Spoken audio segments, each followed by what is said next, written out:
Helen Marguerite Clark was an American stage and silent film actress. As a movie actress, at one time, Clark was second only to Mary Pickford in popularity. All but 5 of her films are considered lost.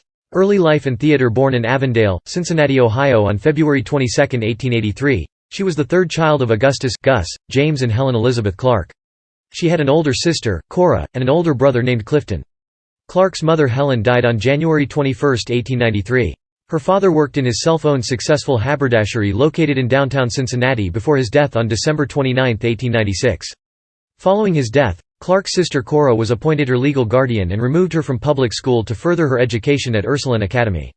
She finished school at age 16, decided to pursue a career in the theater and soon made her Broadway debut in 1900. The 17-year-old performed at various venues. In 1903, she was seen on Broadway opposite hulking comedian DeWolf Hopper in Mr. Pickwick. The 6'6" Hopper dwarfed the nearly 5-foot-tall Clark in their scenes together.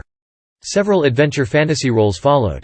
In 1909, Clark starred in the whimsical costume play The Beauty Spot, establishing the fantasy stories which would soon become her hallmark. In 1910, Clark appeared in The Wishing Ring, a play directed by Cecil DeMille which was later made into a motion picture by Maurice Tourneur. That same 1910 season had Clark appearing in Baby Mine, a popular play produced by William A. Brady. In 1912, Clark performed in a lead role with John Barrymore, Doris Keane and Gail Kane in the play The Affairs of Anatole, later made into a motion picture by Clark's future movie studio Famous Players Lasky and directed by Cecil DeMille. That same year, she starred in a retelling of Snow White and the Seven Dwarfs. The classic tale was adapted for the stage by Winthrop Ames, who closely oversaw its production at his Little Theatre in New York and personally selected the lead actress.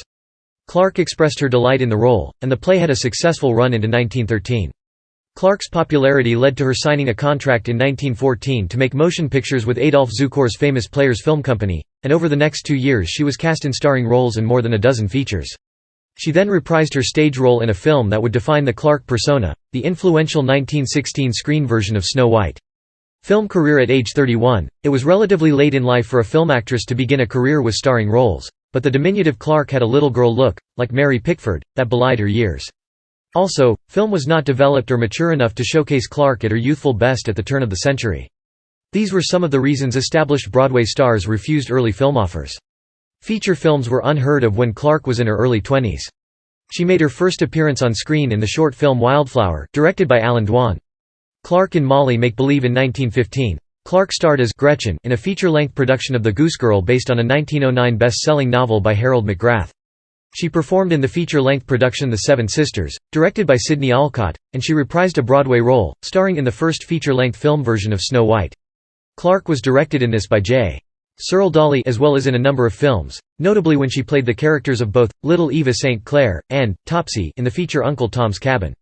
Promotion in moving picture world. 1919 Clark starred in Come Out of the Kitchen, which was filmed in Pass Christian, Mississippi at O'Sheen Hall.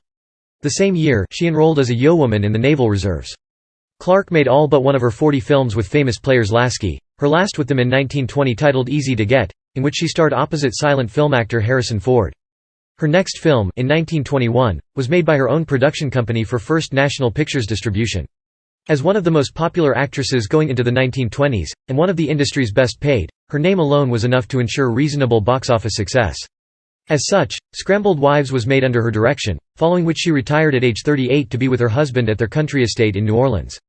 Clark and Williams's former mansion on St. Charles Avenue in uptown New Orleans now houses the latter branch of the New Orleans Public Library. Personal life. On August 15, 1918, Clark married New Orleans, Louisiana, plantation owner and millionaire businessman Harry Palmerston Williams, a marriage that ended with the death of Williams on May 19, 1936 in an aircraft crash.